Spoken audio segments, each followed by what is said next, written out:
ఒక గొప్ప దైవజనుడి మధ్య షార్ట్ మెసేజ్లో చెప్పారు. ఆ షార్ట్ నేను విన్నాను. ఏం చెప్తున్నాడు తెలుసా? ఆ దైవ సేవకుడి దగ్గరికి విజిటింగ్ అవర్స్లో ఒక తల్లి వచ్చి విజిటింగ్ అవర్లో తన బాధ చెప్పుకుందట. ఏంటమ్మా, ఏంటి వచ్చావు? మా ఆయనకి హార్ట్ స్ట్రోక్ వచ్చిందయ్యా, హాస్పిటల్లో చావు బ్రతుకుల మధ్యలో ఉన్నాడు, మీ ప్రార్థనా సహాయం కోరొచ్చా, హార్ట్ స్ట్రోక్ వచ్చిందయ్యా. సేవకుడు అడిగాడట, ఎలా వచ్చిందమ్మా హార్ట్ స్ట్రోక్? హార్ట్ స్ట్రోక్ రాలేదయ్యా, నా కుమార్తె తెచ్చిందయ్యా. ఎట్లా హార్ట్ స్ట్రోక్ తెచ్చిందమ్మా? ఏమైంది?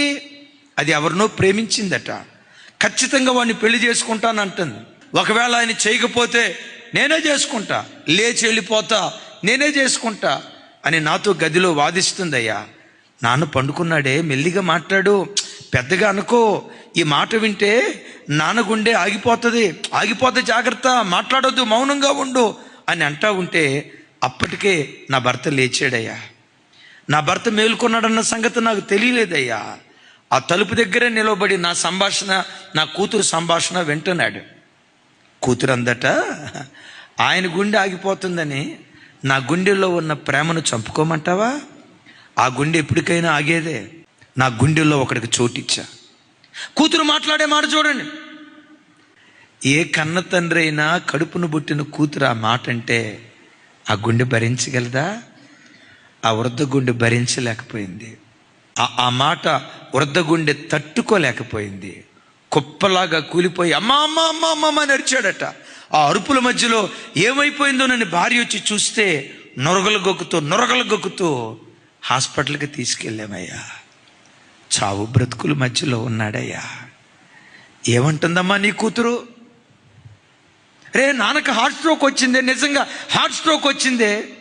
ఇవాళ కాకపోయినా రేపైనా ఆగిపోయే గుండె కదా అది. ఆ గుండె కోసం నా గుండెల్లో ఉన్న ప్రేమ ఆపుకోమంటావా? ఇప్పటికీ అదే మాట అంటుందయ్యా. అది కూతురా? 24 సంవత్సరాలు పామును పెంచామన్న సంగతి నాకు అనిపించు. 24 సంవత్సరాలు మేము పెంచింది పాముని, కృతజ్ఞత లేని పామును పెంచామన్న సంగతి మాకు అర్థం కాలేదయ్యా. తమ్ముళ్ళు, చెల్లెల్లో, తల్లిదండ్రులకు మీ గుండెల్లో చోటు లేకపోయినా వాళ్ళ గుండె ఆగిపోయేంత దుర్మార్గ పని పొరపాటును మీరు చేయొద్దు. వాళ్ళ హృదయాలు బ్రద్దలైపోయే విషాదకరమైన కార్యక్రమాలు చేయొద్దు. ఆ భక్తి కలిగిన తల్లిదండ్రుల మాటకు నువ్వు విధేయత చూపిస్తే నా దేవుడు ఏం చేస్తాడో తెలుసా?